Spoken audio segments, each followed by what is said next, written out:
Hello guys and welcome to this second of best of twos between Fluke and Parabellum. I am your colorcaster for today. My name is Sona and my co-caster is Voa. Voa, what do you think about these bands coming out? I think the instant Nasus ban was probably a pretty okay call. I think after the last game happened, where Nasus essentially steamrolled the tower, the inhib, and then two Nexus towers, as well as most of Team Parabellum, it's probably a good call to not have to deal with that again. And of course we're seeing another targeted ban from Team Fluke, where they're removing Cassidy and Fizz, and Leona also getting banned out. Yeah, I expect to see a Zed ban coming out as well. Last ban is a bit more iffy. Might see Thresh banned out. Vortexy did quite well on him in the last game, and you don't really want to leave him through. But they are blue team, so Thresh could be left and picked as the first pick. You could also see an RE being banned out. He's very strong at the moment. Shen ban actually coming out from Power, who are the ones who played him last time. There's the Zed ban, so we want to see what Power decide to first pick here. We expected the Zed ban, but Ari is open, Vayne is open. There are lots of very good hyper carries left open in this game. It'll certainly be interesting to see if they go in for the kind of really powerful hyper carry route, or if they go again for the kind of tank route that Fluke went for before. Oh, having the Corki snatched out from under them this time. They don't want to see another toboggan go through. Ooh, Cassiopeia. Yeah, those toboggans are just way too strong. Cassiopeia is not going to be locked in. I mean, Corki is probably one of the strongest AD carries at the moment. I'd like to see an Olaf. He has recently been changed, and I think the major change that we need to know about Olaf is that when you use his ultimate now, he goes red. That is the major difference between this Olaf and the last Olaf. So we'll see how things go. I am getting frantic messages here from Vortexy because I forgot to turn over to the picks and bans overlay, and he gets all annoyed about this. But I did it before I actually got the messages, so sucks to be you, Vortexy. Anyway, we see Vi getting picked up here by Hafgez. Can be a jungle Vi, could be a mid lane or a top lane Vi. Mid lane Vi actually quite popular at the moment, especially with the rise of mid lane Riven. Don't think we're going to see mid lane Vi. What we're going to see is the Orianna get picked up here. That is Yucatan's bread and butter. That is his jam. So that's going to go straight to him, and there's no doubt in my mind. Now, I don't know if you actually saw the match, but there was a grand final for the ArcadeCon tournament where they let Yucatan take his Orianna into mid lane, and he didn't exactly win his lane. He was a little bit behind by the end of it, but there was a Baron attempt by the team that Sleepy Pandas was facing. Sleepy Pandas was his team at the time, and he just perfectly executed a Nocturne ult with an Ori ball on top of him into like an Orianna ultimate, and everything else followed up to that perfectly. It was a huge amount of disruption, huge amount of damage, and just won them the team fight outright. So we're gonna see a Katarina get picked up here? Katarina... She hasn't been changed recently, has she? I don't think she has. Her ultimate was actually changed a little bit. It no longer has a casting time. Lasts for about 2.5 seconds, and the AD scaling on it, I believe, was changed as well. You might want to look that up, but Gragas, I was about to say, is the well-known counter for Orianna. If you can displace Orianna, she really struggles in teamfights, so you're going to be looking to use that explosive cast to knock her around in teamfights and get her away from her ball and ballless, so to speak. Well, the Zyra pick up as well in this bottom lane, probably. Yeah, Zyra Corki, very strong. Such good poke. Deadly Bloom gives you a lot of extra damage. You can get those Thorn Spitters out as well, using your plants to block hooks, to do damage, to basically do whatever you want. And I've tried it in custom games. Getting a plant out quickly enough to block a death sentence is very difficult. Vortexy actually popping over here on Nami. What do you think about that pick? I think it's a pretty good call. Like, Thresh is amazing, but we didn't see enough of his Thresh being amazing to really warrant replaying it again. I mean, don't get me wrong, Vortexy is a better player than me, by far and away. And his Thresh is really powerful. Yeah. But if you're not on to land those death sentences, maybe it is time to think about something else. And Nami is strong. Nami does have a lot of things going for her. There's the ball, which is a lot of combined with a decent bit of damage. There's the bouncing heal and damage, which should never really be overlooked, especially considering it causes a move speed augmentation. And there's the damage bonus, which on someone like Twitch is insane.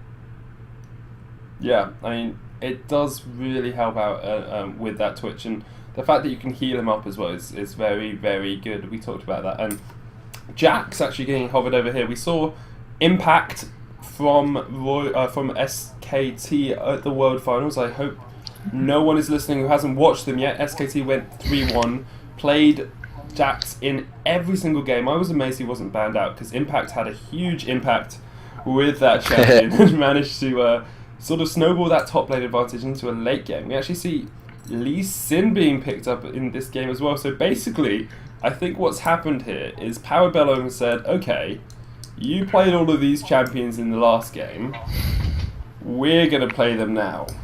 And just be like, yeah, cool, sounds good to me.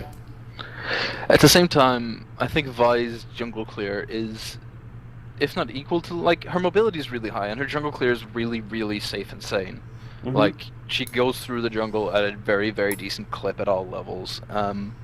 And her mobility should not be sniffed at. I mean, she obviously doesn't have the same kind of secure mobility that Lee Sin has, where, like, the second he lands his resonating strike, he has all the options in the world to follow up. Not to mention that we did see Halfgets do a lot of nice flip kicks. And that's a bear. That is a bear. Well noticed. I didn't know if you'd pick up on that one, Boa, but it's definitely a bear. I know, but it's odd to see Volley Bear at any stage. I mean, he is a pretty okay counter to Jax, because, like, he'll just bite you for true damage no matter what, but it's still a bit odd to see him. He's not that common a pick at all.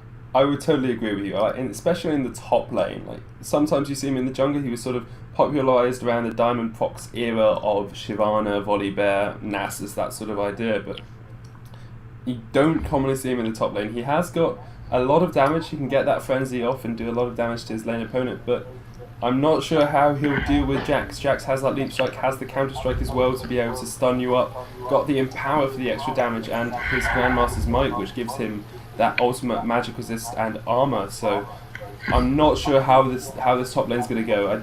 Ethlas played very well in the last game, but Volibear's so unconventional. I don't want to say that he can play that well in this game. Mm-hmm. Like, I don't know. Like, we might be completely wrong, and there might be some secret tech coming out here. He's got to get like 1 million flips out, and they're going to be all perfect or something. Yeah, but at the same time, like, you're fighting against hugely, hugely mobile opponents in terms of, like, Gragas' ability to just dash away from things. Lee Sin, obviously being Lee Sin. Corki has Valkyrie. Jax has his leap strike at any point, and then he can just turn on his counterattack if you're coming for him. And Zyra can just snare you in your path. So, like, I'm gonna guess that we're not gonna see a lot of flips without a flash to go before them. And at the same time, that might be a bit detrimental, because, like, to flip, you have to be, like, you'll flip in the direction that you're facing, like, behind you, obviously, I mean. But if you do, like, a flash over a wall and then flip someone immediately and you're still facing away from the wall, don't you flip them over the wall? Or, like, onto low ground if it's, say, on a cliff face? I'm not 100% sure. I think if it's a small, like one of the small cliff faces, you flip them onto the low ground. But if it's a wall, I'm pretty sure they don't go through the wall, because you have to be at least halfway through the wall to be able to go through it. So you'd have major bugs, like if you were next to one of those big walls, and then you flip them a little bit in and they went all the way to the other side. That would be a bit... Oh, no. I meant specifically, like, the smaller walls, the very, very thin ones. Well, like, we'll I was see what thinking happens. primarily of the bot lane wall that's next to the brush in the middle of it. If you know the one I mean. I think I do. We'll see what happens. Like, it'll be interesting to see if he's able to toss people over walls like that. Team comp wise, these are two very different teams. We have a lot of mobility on the blue team, as you said. Parabellum going for that sort of, we'll get around the team fight, we'll knock you out of position, then we'll kill you in the position you're in. One weird thing is they've got Gragas and Zyra, which I always think is an odd synergy, because it's Strangle Thorns is an AoE damage, slow and knock up, whereas Gragas is knocking everyone out of the AoE, and I'm always a bit like, oof. What I think it is that they have the Zyra ulti specifically for, no, we don't want to fight here, and they have the Gragas ulti specifically for, we really want to fight you, but not as you are right now, so we're just going to take one or two of you away and deal with those two first. Like, if you can see a Gragas ulti into Strangle Thorns, that's her ground one, isn't it? The root? I think. Yeah, if you can properly judge where someone's going to get displaced to, and then strangle Torrens into that area, you've got 2 kills guaranteed there, or like 1 kill if you manage to hook one of them, root one of them. But like bot lane's strong, their top lane is Jax, and Jax is always strong. Lee Sin in the jungle is always relevant because no matter what, as long as he hits 6, he can always flip kick you back into the rest of his team. And even if he dies for it, you know, it's an exchange of someone who's higher farm, higher level than him. And if he's not dead because of it, well, happy days for him. And we saw Nko's Gragas last game. It is a force to be reckoned with. It's very, very powerful. Yeah, and it can do a lot of damage as well. It's gonna be interesting to see how Parabellum does, because they have switched around a champion, a character. We didn't talk about that. One of the players, the sub, who was Offalo, is out at the moment, and they've switched around and they put in Well Decent. I think that's meant to be Well Decent, but we're going to Well Decent, and I'm going to deliberately pronounce it like that because I don't like to give anyone compliments before I know how good they are. So, Well Decent playing Zyra, that Wildfire Zyra skin actually going to be interesting, and I mean, it's good actually because Zyra only has 2 skins, and the World Final champions always get a skin, and they played Zyra in their final match. So we're going to have a new Zyra skin coming out, and a new Gragas skin, and a new Jarvan skin, and I think a new Corki skin as well. I think Corki was played in the final. Looking forward to it. I'll certainly be interested. It'll certainly be interesting to see. It's going to be really difficult to call how these lanes will go down, because like Twitch does insane damage. Twitch like has really high damage output at all levels. From the word go, he's very, very strong. So like Zyra Corki is a lot of damage. There's no getting around that. Like Phosphorescent Bomb dropping on you, the roots, and like Zyra's natural high damage output, and then you combine, like, if you get rooted for any duration, Corki can just turn on the machine guns, shred your armor, and then all the auto attacks from the plants, and Corki will kill you. And like Nami doesn't have a lot of health. She's not the tankiest of characters, and Twitch definitely does not have a lot of health. So it's going to be a case of both these characters are going to kind of hang. I think it's in Twitch's best interest to be aggressive early, because if you're not aggressive early, Corki's going to get that phage, and he's going to be tankier than you, and it's going to be harder to make an efficient trade. Yeah. And like mid lane, you kind of call that out. The Gragas, it's hard to like deal with a Gragas when you're Orianna. His ability to just farm from anywhere and just not even be near the creeps and just like roll a barrel in and it'll be fine. And then come teamfight time, if he displaces Orianna by just the right amount, she will not be relevant in the fights. So I don't think. Yeah, what I was gonna say is I don't think mid lane is going to be hugely relevant until it comes time for team fights. I mean, there might be a lot of action there because like Gragas likes to cause hurt, but likes to cause the pain. Pretty much, he's got that fancy wine bottle. He wants to share it around. You know? It looks like there might be an invade coming in from Team Para into the purple jungle at the blue buff. But it looks like Team Fluke are setting up for an invade onto the red, or just a defense. I think it's just a pure defense for purple side here. Yeah, they're going for the defense. Vortex is going to go around and place probably the Explore ward. Yep, there we are, placed down in that bush. They're going for what is not a commonly used invade path anymore. Going for this bottom bush, up through the blue buff like this, and then up into the blue buff here. But we actually see a counter invade coming in here by the Fluke team, led by Fluke Johnny. They've got that ward. They have the Orianna command attack as well, which is going to give them a bit of extra vision. And we look at this, the Parabella team are backing out, and they're going to try and counter-fight this. This is going to be massive if these two teams meet right here. Like, we talked a lot about the level 1 potential last game, and we didn't get around to talking about level 1 potential this game for the teams, but I think Volibear will be at his most powerful at early team fights, and oh god, Fluke Johnny, what are you doing? Don't stand on that ward. They don't know it's warded, so there are 4 of them there. Vi's gone back towards her own blue buff, going to try and take that away herself, and Fluke Johnny is just there by himself. He's backed away. And after what looked like a lot of level 1 action, nothing's happened. It was that classic tension move, you know? Just everything got real tense for about 20 seconds there, and then no fights. Yeah. I feel like we should have the Jaws music, just like... And And we see, red buff and blue buff going across towards the respective junglers here. XR is going to take this away, rotate round towards his blue buff and get that. Should hit level 3 and it gives him a good chance to gank that top lane. The problem for him is, yes, he's got enough mobility to get away from Volibear, but if Volibear does get that throw off, the fling back towards his tower or back towards his minions, could put XRs in a bad position. It looks like he's taking Frenzy first as well, just to take a big bite out of Jax if he can get it. But like, it's only 100 damage level 1, so it's nothing huge. On the plus side, it does mean that like Volibear scales really well off HP, so he's able to take that Doran shield, which should mean that he's able to take a few extra hits on Jax. Jax, meanwhile, has actually gone with like Flask and Pulse, so he's incredibly tanky because of that. Unfortunate miss from Vortex there.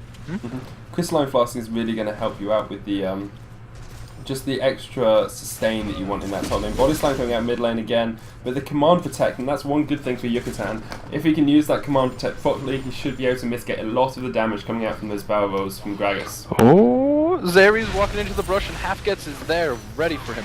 And it looks like both the top laners are going to come down to this. Ooh, Zeri's on like really low HP. We didn't mention it before, but Zeri's actually... Oh, Twitch with the flash! Yeah, really Fluke well Johnny getting the kill there. Really nicely done. He's also going down on Lotus Spacer as well. But that's the thing about Twitch. We talked about this a little bit, and it's the sustained damage. You don't expect it. You flash in, you can use that expunge as well. It gets you a lot of damage, and it's really, really helpful. Like, Twitch's poison stacks over time. You don't really notice them at first, because it's like not the highest amount of damage, and certainly not the highest amount of ticks. I think that belongs to Darius with his bleed passive. But like, he just pecks at you. He pecks at you a little more. He hits you a few more times, and then before you know it, he expunges you, and it's 20 damage per stack. And you got hit 4 times, 5 times in a trade. Top lane is a massive fight, and Cyberboy TT, not a smart man, stayed around and took like 6 or 7 minions worth of damage. It's just like, you don't want to be doing that. Just didn't judge his minions properly. Nope.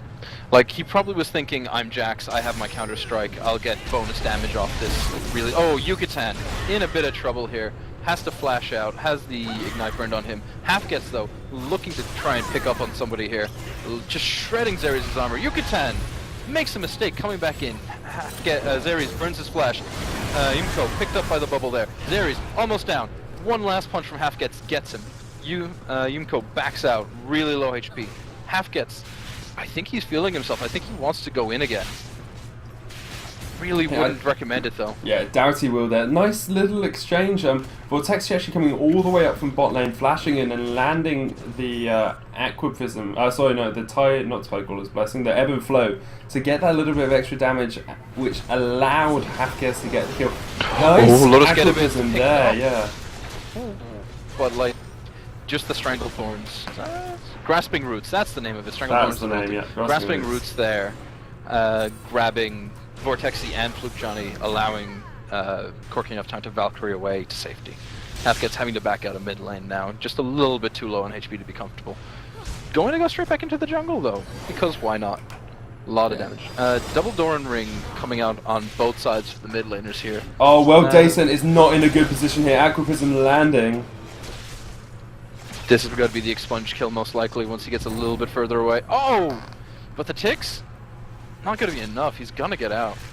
Wow, that health right there. On about 3 health at the end of that. Not quite enough to survive. And like that's the thing about expunge. Sometimes you leave it just to get the kill and you don't quite manage to do it. So a bit unlucky there, but they managed to push him out of lane. Oh, he's actually stayed around, and that is not a smart decision.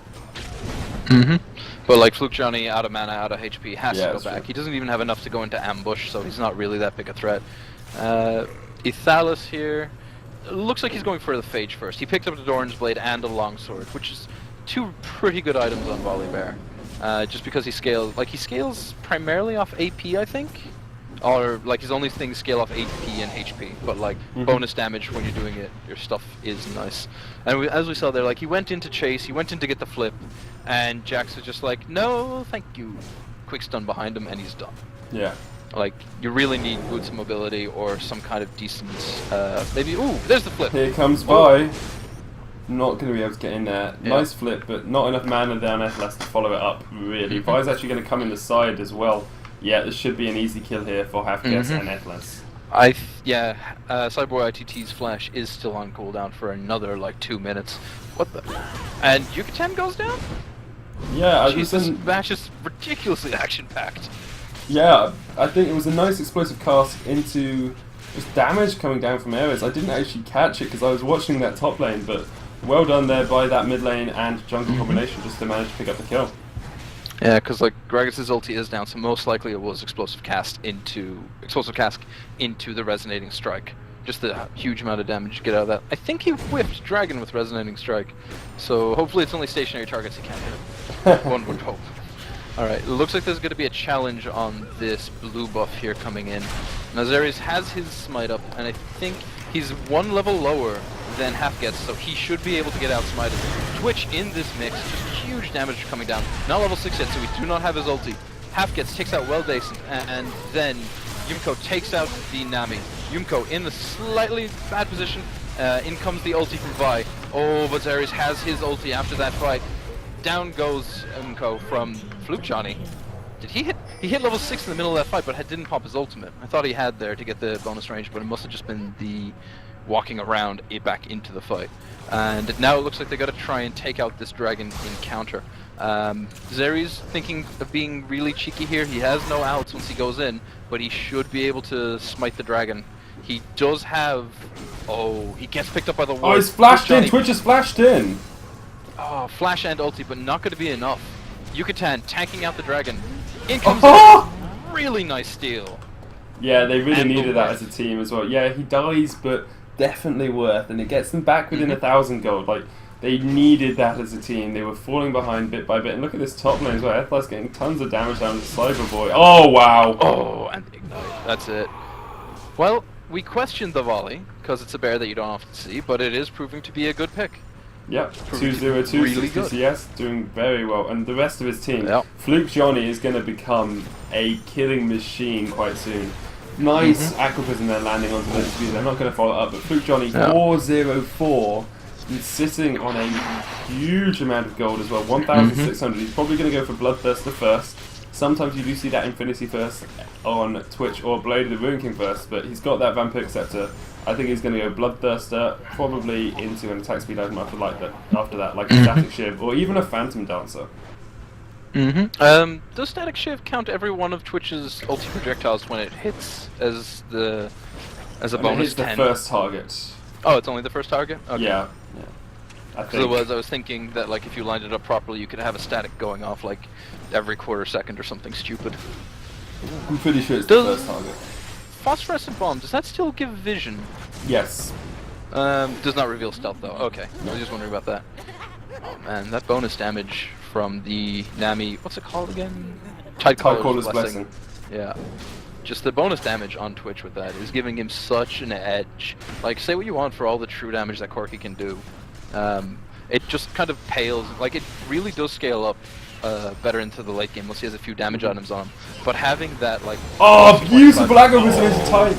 Brilliant ulti combined with the Tide, with the Aquaprism forces a flash out and the Valkyrie from Corki. Unfortunately, Twitch had his ulti up, but wasn't able to get enough damage off. They just kind of split a little bit too quickly from him. But that is the kind of threat that's going to be there for the rest of the game. Cyberboy ITT engaging in the top lane.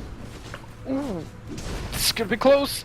Ethlas just going to regenerate. Oh, now it's a bit too dangerous. Cyberboy knows he has to back off. Ignite is engaging bot lane as well. Oh, down goes Vortexy. Really nicely done by Zeri's. He's got to pick up a kill here on Vortexy as well. Fluke Johnny and Vortexy maybe a little bit too confident in their position. They had no wards in bot lane whatsoever, except for one pink in their own brush. Maybe they were getting a little bit cocky. After all, like you said, 4-0-1, and he didn't go back and buy anything after a huge fight. He was probably waiting out on that Bloodthirster. After all, he's now holding on to the BF sword. Half gets going in here on Zeri's. He's under tower. They probably can't get this. Tower's still at about half health. Wow, look at the damage. Zeri's landed a hit on... Oh no, Lotus Beta taking a lot of damage. Oh, like 200 HP? Just a little bit over 200 HP getting out. Half gets repelling 3 people under his own tower. really impressive there. Very, very good use. Waiting for his ulti to go. Waiting for someone like Lotus Beta, who was obviously way, way less tanky than Xera's before he popped his ulti, just to keep him there that extra couple of seconds. Yeah, and the thing about that is towers do additional damage for the amount of times that they fired on a champion of the same team. So it doesn't matter if Xera's tanks up 4 tower shots. The 5th one is going to do just as... and then dies. The 5th one, which targets Lotus Beta, is going to do all of the increased damage that it would have done to Xera's. It doesn't revert to its original damage. It doesn't? I always thought it did when it swapped targets. No, it does the same amount of damage, unless it reverts to a minion and then reverts to you. Interesting.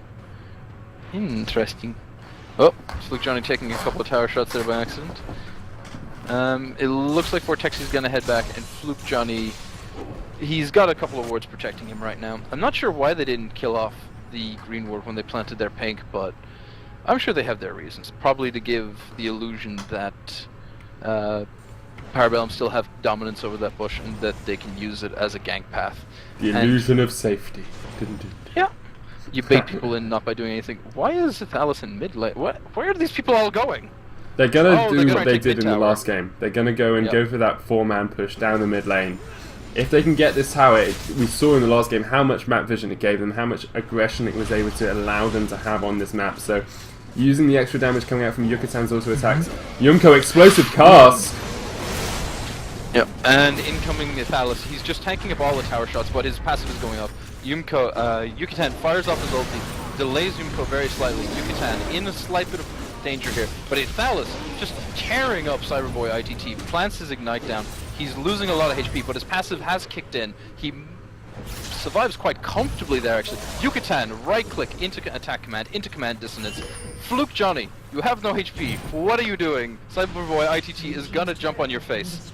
Oh, but just barely out of range of that plant. If he had walked a little bit further to his right, Fluke Johnny probably would have died to it. Just unfortunate positioning of that one plant, and Cyberboy ITT walking away with about 5 HP on himself. Yeah, really well played. I don't know how he survived. He hit 2 tower shots, went down to about 4 health, then popped barrier and went down to about 4 health again, and just survived. They managed to get the turret, which is what they wanted. 11 kills to 6 up now, about 1,000 gold as well, and they're going to get this top turret, which gives them another 1,000 gold, pushing their advantage. We see actually a Phage coming out from Ethelas. Do you think he's going to go Triforce? Well, now that Phage builds into nothing else, I don't think he has an option. Oh yeah. Phage no longer builds into Frozen Mallet, so like he's either just going to keep a Phage the entire game, which is a waste of an inventory slot, to be honest, or I don't see him rushing the Triforce, to be honest. But it is bonus move speed, which is something that Volibear desperately needs.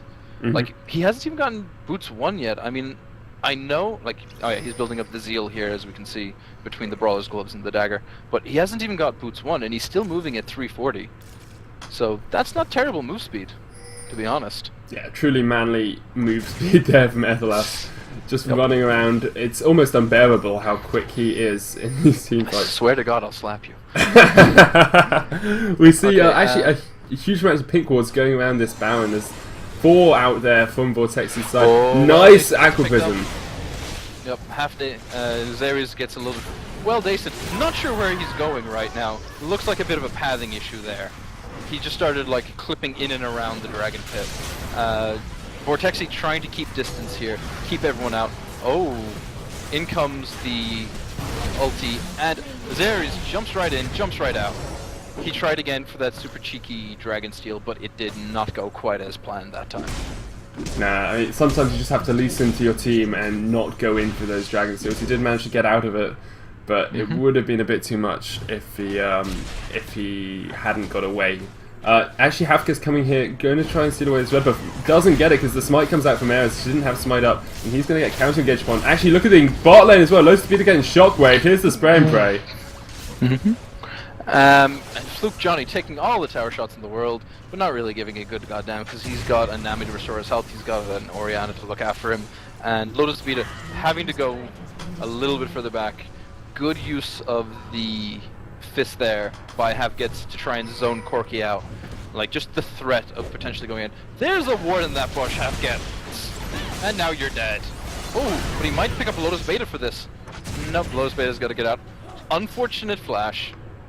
but No, that was planned. It was planned, Flash, man. You have to plan these things. No, he's not gonna get out. No. In comes Cyberboy ITT, picking up a little bit of extra gold for himself. Unfortunate Flash there. He might have actually been able to have gotten out. Might have been able to get out, but at the same time, Lee Sin has his Ruby Side Stone. He has the ability to ward jump over that wall. So I don't think there was any way that Halfgets was going to survive that. Yeah, it was unfortunate for him to recall on that warded rush. About 20 minutes into this game, yeah. Cyberboy, he keeps fighting when there are lots of minions there. And yes, he has got his Build Ward Cutlass and that Phage now, but not going to be doing enough damage. And we're about 20 minutes into this game now. It is 7-12 in Fluke's favour. Fluke having won the first game. Ethlas flashing in and tossing a minion. Vortex is coming inside as well. With Alice still restoring just a little bit of HP here. That Ignite. Ignite is such a good spell to have when you're facing the bear, because it just completely counters his passive, and it's up pretty much the same amount. It's a 2-minute cooldown on it, so there's about 90 seconds, I want to say. Yeah, 90 seconds where you have no Ignite and he has his passive. But even still, all you have to do is choose not to fight him for those 90 seconds. And Fluke Johnny, being some kind of sneaky ninja here, tries to go in against 4 members of Team Para here, and it looks like in comes the Yucatan ulti, takes out the Lotus Beta with the combined damage from Fluke Johnny. Really good ulti coming out from Halfgets, takes out Zyra as well. They're going to be able to get a big mid push on this, just because it's now like Jimko has no health and he's still hanging around here just because he knows that Fluke Johnny's ulti is up. Oh dear. Do you think it's a really wise idea for Jimko to be standing under tower like that? Not really, but he can do a lot of damage, counter damage. Cyborg going in, trying to get that counter strike off. Yucatan's still there. Look at that! Oh, the damage output. Fluke Johnny barely surviving. Yucatan no HP when he went in. Oh, flash jump. Cyberboy ITT taking out Twitch there entirely. Halfgets probably, yeah, just gonna move a little bit further away so Cyberboy ITT can't get the jump strike. Do you think it was greedy on Fluke's part to try to take that tower after that fight? Probably. You have to expect, if Gragas is staying around, that he has his flash or his explosive casting up, and he had both. He probably should have backed away, just accepted they weren't going to get the tower, but these advantages, they only come if you take them, so they were obviously just trying to push a little bit too hard there. At the same time, there's about 7 kills in the difference. I think Team Fluke has the opportunity, or the option even, to kind of ease off the gas pedal a little bit. They were 2 towers ahead, now they're only 1 tower ahead, and they're even on dragons, but at the same time, like, they had the option of just like easing off the gas pedal, taking it a little bit slower, and trying to scale themselves a little bit further into the game. I mean, it's not like Orianna scales that badly once you hit a certain point. Yeah. Like, her utility is what makes her amazing. The shield, the move speed bonus, the move speed degradation, her displacement ulti, which was down because they used it to kill Corki. And like, Twitch is a great AD carry. There's just no getting around that, especially now that he has his Infinity Edge up. He's just hitting so hard, and Ethalis is just tearing people apart. He just needs to be in proper positioning. Like, they didn't have their big fat tanky bear there in the fight with him. He had already recalled. Hadn't he? I think he had, because he was on super low HP after flashing and tossing a minion behind himself. Yeah. It's going to be interesting to see how they decide to do it. Here comes Yumko actually with the explosive cast. Double counter ulti, and then Halfgets going in here. Cyberboy ITT sticking right on top of Yucatan. Yucatan trying to get out, no HP, barely dodges that last explosive cast, decides to come back in, gives Halfgets the shield and the move speed bonus. Oh, barely dodges the rocket out of Corki there. Halfgets staying on, trying to keep these opponents zoned out. Fluke Johnny coming in for the damage. Fluke Johnny does not have ulti, but he does have a lot of damage on him right now. Looks like he's a lot of pings coming out purple side telling Fluke Johnny, get out of there. No, don't even try that. What are you doing? Please stop. It's being way too manly. Here comes Halfgets though. Halfgets has his ulti up? Oh, no, he does not have his ulti up. No, another minute in the cooldown. Yeah. F-Line's split pushing this entire time. Here comes the Sonic Wave from Lee Sin. He's going to push him back a little bit, but look at that last fight. It's a 1-for-0 exchange. Orianna, Yucatan managing to survive through all of the bursts, and Cyberboy ITT, like, we've seen him play this this Jax and Renekton, and both times he just doesn't quite seem to have judged his opponents properly. Like, not really ever won his lane. It might, like, it's probably just Ethlas being very good, but it just doesn't I quite would seem to argue- judge team fights. I would argue that in the previous game he did manage to win his lane. He did. Oh dear, Vortexi potentially caught out of position here. Like, I'd argue that he won the lane as the Renekton against Nasus, but what happened is they let Nasus free farm a little bit too long. Oh, okay, yeah. And when you let that happen, Nasus wins. Yeah, And it looks like Xeres wants to come in, just smite this dragon. Yep. And it looks like we're gonna get a huge team fight starting here. Yucatan zoned up to the north. Fluke Johnny really, really low HP. Vortexi gets taken out by the burst out of Gragas. At the same time, the Ethales comes in, takes out the Zyra. Corki gets brought down by Yucatan. Yucatan super low HP, just outstaying his welcome by a little bit. Xeres, just a little bit of HP left on him. Halfgets takes care of it with a Q in. Ethales really kind of trying to pick his target right now. He obviously wants to go for Umko. That's not going to happen, so he's got to try and take out Cyberboy ITT. Bonus damage coming in from Umko might be enough. Ethales flashes over the wall, leaves his teammate with the ulti burned, and his pants down. Fluke Johnny trying to take out Gragas here. Oh, Fluke Johnny needs to watch his positioning on those explosive casts, especially with Cyberboy ITT coming back in. Good ward down behind them just to try and be like, okay, if they juke to our right or juke to our left, we'll just decide where to go from there. But they just head straight back. So that flash from Ethales, questionable play or most questionable play? I think it was kind of questionable. The problem for him was that Hafka's... What happened was Yumko spotted Fluke Johnny because there was a pink ward in the bush. So Yumko went in with a body slam, missed Fluke Johnny, and was chasing him down with an ignite. Fluke Johnny had to pop barrier. So Hafka's flashed over the wall to stop Yumko being able to stay on Johnny. Yumko then came back round and helped out Cyberboy TT with Ethlas. Ethlas didn't realise that Hafkes was coming round the side to help him again, and so he flashed over the wall. Hafkes came in and then had to use his Bolt Breaker to get away. And it could have been a lot worse for them, and it was a bit of a questionable play, but it was just a bit of miscommunication overall. Overall, the fight went very well for them, apart from the fact that they lost that dragon.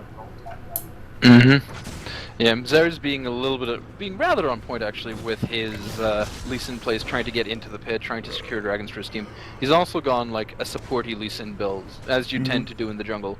He's carrying around the Oracle's Elixir, he's got the Locket of the Iron Solari and the Ruby Sightstone, which in fairness is all that an unfarmed Lee Sin needs to be effective. It's just mobility and defense, especially considering that his main power comes from the ability to displace the enemy rather than put himself in like scenarios where he does the most damage. It's rather putting the enemy in the position where they'll take the most damage from his team. Yeah, and I mean he's got that oracles now as well, so he's going to be able to go around and clear out these wards as much as possible. We'd say he's under farm. He's got 4 kills and he's ahead on farm actually over Vi. Vi's been doing a lot more sort of ganking ideas, and be interesting to see how that actually scales up, because you would have wanted most of these kills on Jax, who has now finished his Triforce. They're gonna lose this mid tower though, and Ethlas is coming across and might get caught out a little bit. But Ethlas is a giant bear and doesn't give a good goddamn. He also has that Rangan's Omen, which is extremely key. It looks like Yumko is going to be a little bit out of position. He's going for the tier 2 and top, but that doesn't matter when your inhibitor tower is getting pushed down. I feel this is a song and dance we've had before, where there has been 1 or 2 members of Para out of position, and it's led to a really bad team fight for them. Like this one right here, where Ethlas is just tearing people up in the front lane, moving people back in for Fluke Johnny's ulti to just tear them apart. Like we saw Jax just get shredded there, even though, oh wow, that's a ton of damage coming out of that big one. And they're going to drop an inhibitor on this, as long as Lotus Beta goes down to Yucatan. Really nice command move, command dissonance there, and down goes the inhib. And Yumko's back in this fight, and Team Fluke should just be like, okay, that's nice, we're gonna go home now. And Fluke Johnny gets hit by the displacement, but is just gonna walk out. Good juke on his part there, really good use of flash. He knew it was the only way he was gonna get out, especially because of the Oracle's Lee Sin. Yeah, it really helped him just escape the fight. Nice juke, getting away from that barrel. And as you said, we've had this song and dance before. It happened in the last game as well. We saw the split push coming out, and they just gave away their inhibitor. And inhibitor 26 minutes into the game, that's going to secure them dragons, it's going to secure them barons. They can push out the other 2 lanes, which are still on the second tier turret. Yes, they got a turret in exchange for it, but it's really, really not worth it. And one other problem, we see 2 oracles here from the green team. Not the best team chat. Fluke Johnny out of position, potentially gonna have to have the rest of... Oh, wow. How did Xeres get that kill? He hit the Sonic Wave as the barrel toss came in. Barrel exploded and then he hit the Sonic Wave. and that got him the kill. Alright, without their AD carry, Team Fluke are in a lot of trouble. I mean, yes, the inhibitor's down for Team Para, but like, it's going to be... Oh, wow, well done. Brilliant ulti from Orianna there. And now Ethalis just being given free reign to tear up Cyberboy to and Zares, but there's just too much damage. They don't even have the Baron buff, but there's just too much damage because Umko stayed alive that entire fight. Nami now, going to try to be godlike. Throw out that ulti. And no, unfortunately, not enough damage yet. And like Lotus Beta, full HP here. Zares losing HP. Cyberboy ITT really low. Yumko really low. And oh my god, is there going to be another Aqua Prison? Could potentially spell the end of Zares. Could potentially kill... Oh, Lotus Beta being the one taking it up right now. This is really, really delaying all their stakes. They still take the Baron, but they're at super low HP, and they are dropping their HP on their Nexus turrets is dropping. And there's a big push coming in bot lane. That's potentially their tier 2 gone on bot lane. They're going to save the tier 2 on top lane, but that'll be it. So like, they have the Baron buff. They can choose their fights now, but they need to be wary of the pushes coming in. They need to be wary of split pushes coming in. Not as wary as last game, where the split pushes, oh, if that Aqua Prison had hit, it would have been gigantic. Like I said, bot turret's gone, and now top turret's gone. They weren't able to save it in the end. Just the damage out of Fluke Johnny a little bit too much. So, okay. What do you think the next 5 minutes are going to bring to the game? Well, it's going to be interesting to see what happens, because there's the Baron buff now on this Para team. They should be able to sustain out, be able to clear those waves quite quickly, but they have lost all of their outer turrets and that inhibitor. They've lost Dragon as well, which isn't major. It's a nice bit of gold here across towards the Fluke team, but what I expect to see is continued Fluke pressure. They're going to try and make sure that the Para team don't get out of their base with this Baron buff.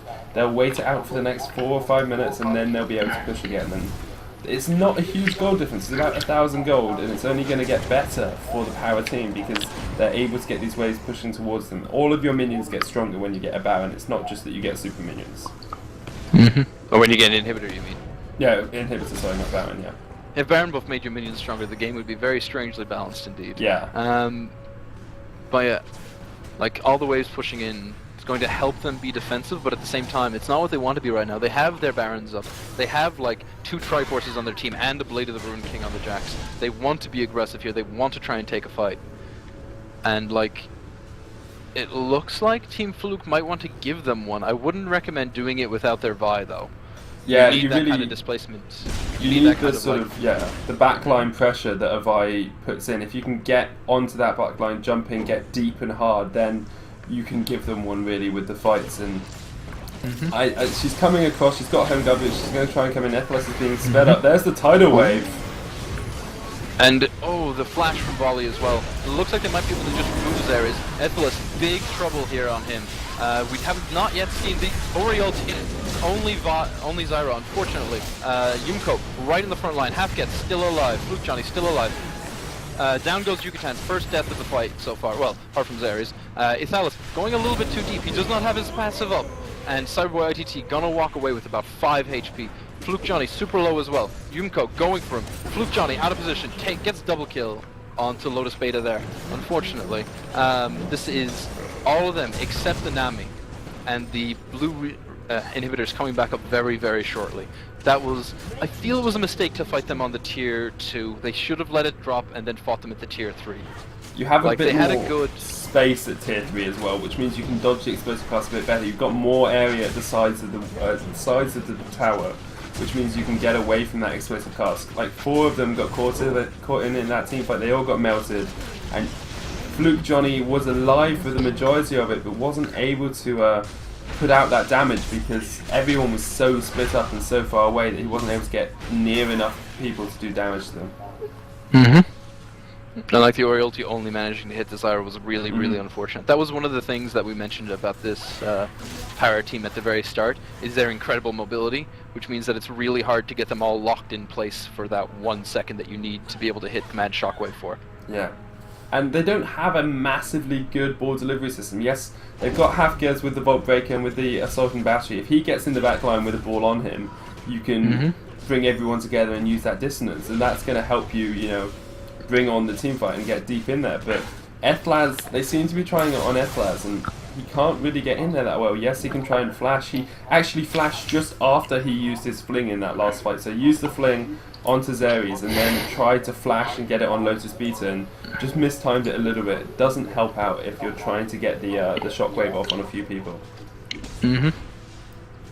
So like, I think Baron buff should be fully run out. Yeah, they've wound down the timer on Baron buff now. And their Corki's wandering around, not quite 6-slotted yet. He is going for the Bloodthirster next to get even more damage on his rockets, even more damage on his right clicks. But he is wearing both red and blue pot in terms of damage output. And it looks like Fluke might be a little bit out of position here. Oh wow, look at the damage. Oh, miscommunication there. They kind of overlaid their ultis a bit strangely, but they still take out Fluke Johnny instantly. And now Athalas is over in top lane, has to recall back. He just can't stay there for the entire duration. He can't split push like he was able to before because he's had to take Ignite to try and win his lane. He's had to take Flash as well because he's not Nasus. He needs something to give him a slight edge in the fight each time. He's still recalling? That's a long ass recall. He stopped to push out the wave and then started to recall again. Hev gets pretty tanky here, taking use of the Tide Collar ulti and only command distance onto Corki. Corki just Valkyries away immediately afterwards. It was a bit of a defensive ulti, trying to keep him off the tower. Xeres potentially just got to go straight down. Another ulti burned on him. Boy ITT in the middle of the fight. Gonna go down here as well. Shut down onto Athalas. It looks like Lotus Beta was a little bit too far forward into that fight. Athalas again trying to move forward and flip back Corki, but getting slowed constantly from every angle. Half gets just way more effective at being in there. Pause from Xeres. And there's a DC on Corki. Oh wow. Oh my. Yeah. So. At the same time, like, the main threat on him was Havgets, and he's down. Ithalas is running at him, but I don't think he has the damage. I think his Frenzy is off cooldown. Might be enough damage to kill the Corki, but he does not have the stacks of Frenzy up, I don't think. Yeah, he doesn't have the stacks at the moment, so... I mean, it's going to be interesting, obviously. We obviously can't overlook the fact that Orianna is immediately behind Athalas, and does not have Command Shockwave, obviously, but does have access to Protect and Dissonance. That might be enough damage to kill off the Corki. Here we are, going to get back into the game. 1 second. And Ithalas just walks away. Yucatan still trying to do a little bit of damage. Lotus Beta backing out. I was expecting to see like the continued go on there, despite the fact that they said they would back out. If you look at that from Fluke's perspective, it's so much. That was such a good team fight for them. They got 2 kills and they didn't lose their tower. Really, really nice for them. They're only 2,000 gold behind at the moment after losing a Baron as well. A bit behind in CS across the board, but not majorly. And if Twitch can get that Blade of the Ruined King, he will become a force to be reckoned with in these fights. He will be. His damage output will be so much higher just because of the sheer amount of HP that exists on Team Power right now. Like, the Gragas is wearing a Crystal Scepter. Lee Sin has almost nothing but HP items on. Even Corki has Trinity Force on. Jax with his Giant's Belt and Trinity Force. And the Zyra is also ridiculously tanky, considering that she's a pure support, sitting at 2,000 HP or so. Yeah, I mean, that's well decent for him, isn't it? I swear to God, I'll slap you. Lowest HP on her team at 2,100. Corki sitting a little bit higher, potentially just because he's 3 levels higher at 2,200. And I think Twitch should just about have enough. No, it's still about another 400 to go before he's got it. Both Baron and Dragon are up. This is going to be potentially the big deciding team fight. Yeah, I think we know which one's going to be the one that they fight over. Baron has spawned the wards all over it. Oracle's there on World Ace, and he hasn't actually cleared out that ward in the Baron pit yet. But the Orianna ball just giving them a bit of extra vision, allowing them to stay a bit safer. This is going to be really tense, especially considering there's a massive, massive creep wave coming in the bot lane onto Fluke's bot tower. If they ignore that just a little bit too long, it will manage. I don't think it's enough to take out the tower, but it's certainly enough to give it a proper headache. Yeah, especially the tower's already on about half health and it's going down quite quickly. It looks like a fight's going to erupt any second now in this mid lane. They're clearing out wards as best as they can. Here comes Flash. Oh! Flash gets burned, and then Flash Thalos, and well, Dason just got to go down straight away. Cyberboy ITT locked into place. Thalos stunned up, pops the ulti. Really good command shockwave there, catches 3. Zeri's in the back line, not going to be able to survive for too much longer. Fluke Johnny at the front of his team. Still 5 alive for Team Fluke. Cyberboy ITT trying to focus down key targets, but Fluke Johnny just too healthy. Italis just too tanky. Lotus Beta dropping down. Half gets punches Yumko right in his face, brings him down. Lotus Beta super low, last man standing. This might be it. Yeah, they should at least be able to get a Baron out of this. Fluke Johnny's still trying to chase, got that ambush. Flashes over the wrong way, and Lotus Beta's going to back away in that bush. I don't think it's flashing over the wrong way. At the same time, it was him chasing, but they're going straight for the inhibitor. They have the damage to take it out. Ithalis does not have his passive, I believe. No, it's down. Yeah, he burned it during the fight, obviously, but like, he doesn't really matter. He is a super tanky bear. He doesn't give two good goddams about your damage output. And now they're just got to get out. They took the inhibitor. They're not getting Baron off. There's 6 seconds to Zeri's being back up, 20 seconds to Gragas. They're gonna have to just leave it be. And Fluke Johnny, being a bit cheeky, looking like he's about to double back in, and then seeing Well Decent and being like, you know what? I did what I needed to do today. I've got my Blade of the Rune King. I'm going home. Yeah. Half-Get's actually getting caught out. Nice juke. Unfortunately gets hit by the Stranglethorns, or not the Stranglethorns, the Grasping Roots, and that's him down. That's no smite for Team Fluke. Yeah, and that's a 55-second cooldown as well. I mean, yes, they're getting Dragon, but Baron is worth so much more, and if they can manage to secure this Baron, they're clearing out the wards, looks like they're about to start it. Just waiting on Jax to come across. Jax does a lot of damage to Baron with that Empower, with that Triforce, and Blade of the Rune King as well, doing that percentage health damage. Gonna melt this down. Look at that, it's already down at 3/4 health, down at half health. Should be able to get this. I mean, right, Johnny is there, but he's getting zoned out. Yumko going across! DFG hits him, and he still manages to get out alive. But it is a Baron here for the Parabellum team, and they're going to try and push down mid lane. That inhibitor is up and has respawned, and the gold, look at this, 37 minutes into the game, and there's 400 gold the difference. And right now, Fluke Johnny Yucatan sitting on pretty low HP. They're going to have to buy themselves, well, Yucatan already has his home guards. Fluke Johnny's going to have to buy home guards if he can afford them on top of the Blade of the Rune King if he wants to get back into the fight in time. And it looks like he can't, so he's going to be the slow waddling Twitch. Just waddle away. Yeah, that's definitely the noise that Twitch makes. Waddle. Waddle. And they're going to take the blue buff here, put it on Yumko. It's going to be pretty nice on him to have the reduced cooldowns and not have to worry about mana. That's one of the things that kind of limits Gragas in extended fights, is that his mana pool is really low if you build him pure damage, which is the best way to build him, obviously, because it means that you just burst everyone right down. And having blue buff just means he's so much more comfortable using all his spells much more frequently. If you actually have a decent amount of CDR on Gragas, your barrel roll duration outlasts its cooldown. Yeah. So you can immediately like put one barrel down for zoning and then throw out a second one during the fight. A lot of people tend to wait for like the first barrel to be timed out before they'd like come at you, because they expect there to be like a 2 or 3 second period where there's no barrel guaranteed. Alright, this is going to be really interesting, because if they keep sieging here instead of pushing really hard, that top lane is going to go down for them. Just because of just the big creep bio ball that's walking forward at them.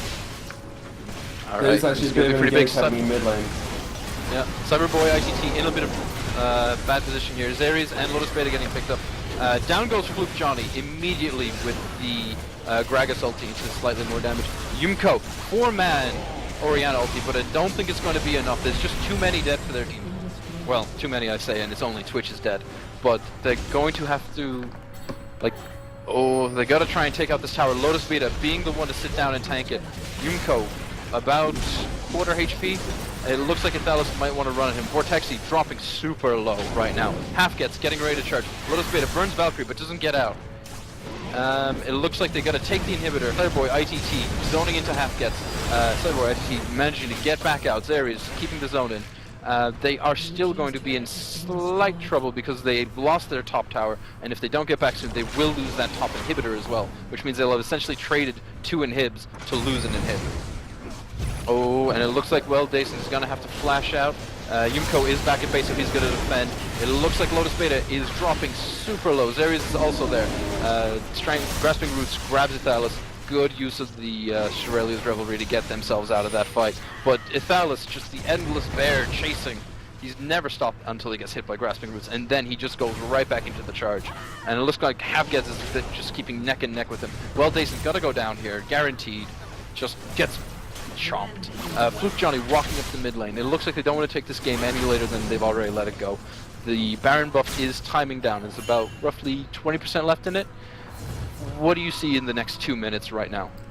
It's just going to be the same thing over and over again. Now that the 2 inhibitors are down, though, for Fluke, it's going to be a lot more difficult for them to push a single lane, because you've got to remember that the other lane's going to push onto your Nexus turrets, and we saw that in the last fight. Like, the Nexus turrets for the Parabellum team were getting pushed down quite easily. Baron's going to be up in about 30 seconds, about 2 minutes or so.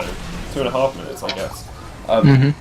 And now that there are 2 inhibitors down for Fluke, they're really going to struggle to put any pressure on this map. We see items coming out from Jax, Hex Drinker being finished, he's got that Vandrin, the Blade of the Moon King, and Triforce as well. Deathfire Grass, Rylai's, and Rabadons. And we saw in that last fight how well Yumko did to knock out Fluke Johnny. Deathfire Grasp into Explosive Cast, into Body Slam, that was enough damage to kill Johnny, and he wasn't able to get any damage down in the fight, which meant that he didn't help his team out at all. Like being instantly nuked down by the Gragas, the big fat man with the 600 almost AP. It was just him being slightly out of position cost his team. But that's one of like the dangerous things when you're fighting a team that contains this Lee Sin, a Corki. It's really, really easy to be out of position. It's not like you're fighting against, like, I don't know, an Ashe or a Xerath, who like have very, very clear lines of engagement. You're very clearly safe, or you're very clearly in danger against those characters. Whereas if you're fighting someone like Gragas, you're safe. He's just flash body slam towards you, throws ulti, and then you're dead. And well, Dayson's gonna get caught out! Well, Dayson gets caught out, and so does Cyberboy ITT. Oh, use of the Orianna ult there. In comes the Gragas ulti, and it looks like they're gonna keep fighting here. Lotus Beta got caught out, drops about a quarter HP, but he's still okay. Cyberboy ITT got a drop here. Yumko deciding that discretion is a better part of valor and is running the hell away. Lotus Beta decides to flash away, and Ethal is still alive. Zeri's, Yumko, and Lotus Beta are gonna have to try and defend a 5-man push here. But they're not actually, because Fluke are going to have to go back and stop their Nexus towers going down under the threat of 2 lanes of super minions. Oh, Vortexy. Vortexy so close. Yeah, we talked about this, they can't, like, they win a team fight, they caught out really well there on Way Dason and Cyberboy, but have to go back because their Nexus turret was down to about half health, and you can't lose the Nexus turret. Like, you lose one, you're going to lose the next one really quickly. Baron is up in a minute and a half, so I expect to see the Fluke team just pushing out this mid lane, pushing out top and bot as well, and then they will go across towards Baron and try and take that away. Oh, it's going to be a very... it looks like they want to do Dragon right now. I suppose any cash is good cash, and if you can get the supports a little bit further ahead on gold, they can buy better items to kind of suit the team. I think he's Vortex is very, very far off from the Shirley's Revelry, which, to be honest, I would have thought would have been a very, very key item for him and his team to pick up, simply because it would mean that Thalos is more efficient at getting in close, and it would mean that Havgez wouldn't have to constantly be using his Q, the Vault Breaker, to constantly move in. Yeah, I think it's Shirley like, I'm kind of surprised. I'm kind of surprised that Thalos isn't wearing his own Shirelia's, or that Havgez isn't wearing a spare one, just because it would be a nice support item to have for his team. Especially since they have 2 Mandarin's Omens. At the same time, I can't really fault their item choices, because they are kind of, not quite necessary, but they are really, really nice to have. Like Jax's massive physical damage. Zary's right now is doing huge physical damage, even though he has, like, no actual offensive items, except for a... That seems a bit sped up.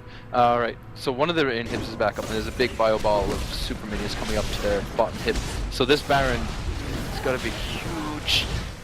There's the Shirley's coming out. Yeah, Half gets caught out with the Strangler. Ethel is caught out as well. Ulti not hitting enough there. Lotus Beta getting gone in on by Vi. And Twitch just pumping out the damage. This time he didn't get caught out. This time he's just doing all the damage. They take out Orianna, but she'd already blown all of her damage, and it does not matter if she goes down. Fluke Johnny in a lot of trouble here. Lotus Beta just in on his face. And it looks like there might just be enough damage to bring him down, but he dodges the last missile. Goes invisible. And, well, Decent, gonna get hit. Oh, and there's the... Ace? Yep, full ace, and they're just got to go straight up the mid lane, take out 3 inhibs here, I believe.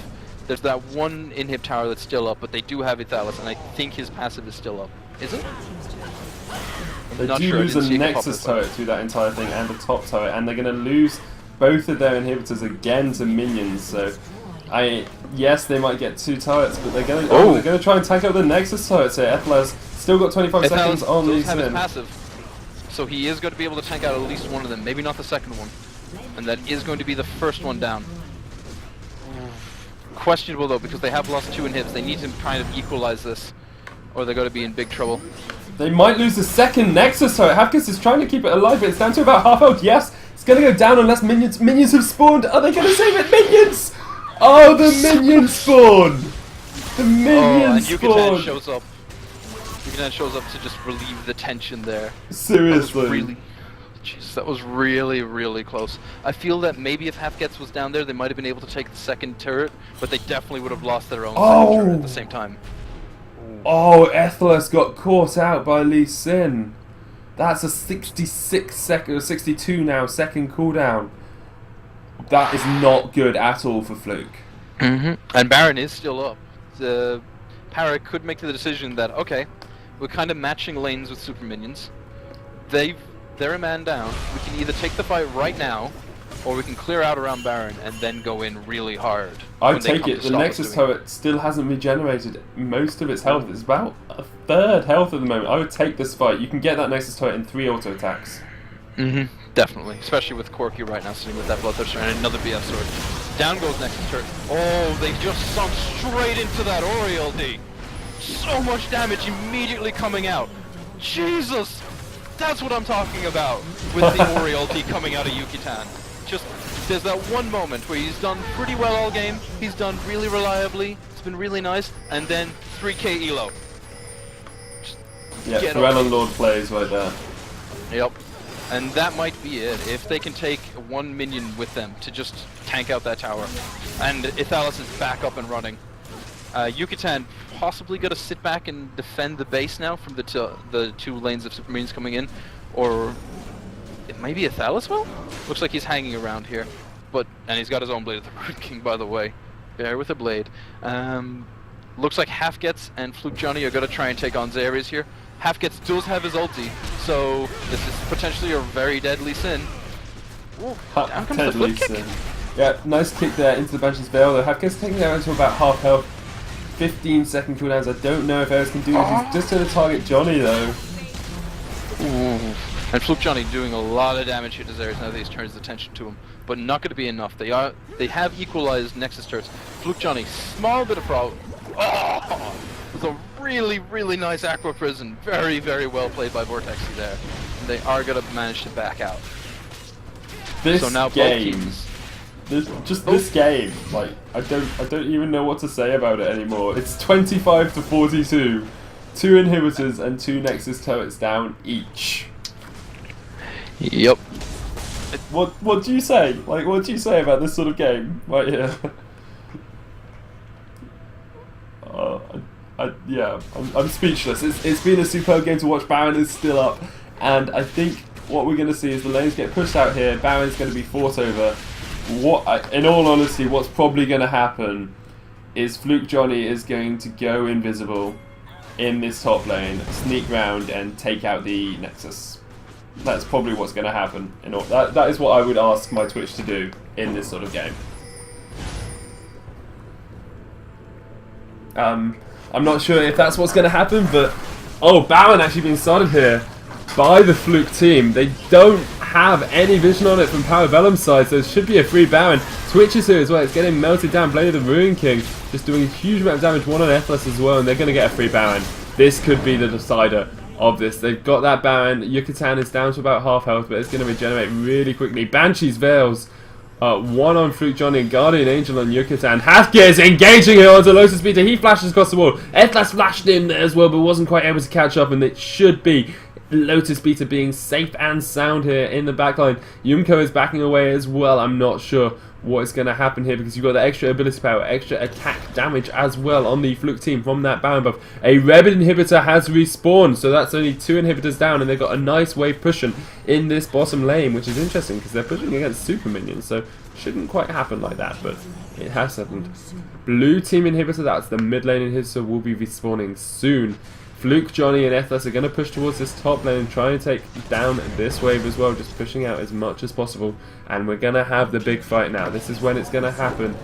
Looks like they just have to try and defend the turret. That inhibitor's going to go straight down. Look at that. Respawned and has gone down. The red inhibitor will be respawning soon as well. And they can't backdoor, that's the problem. Like, Lotus Beta cannot sneak around. You just can't get that. Red inhibitor has respawned as well.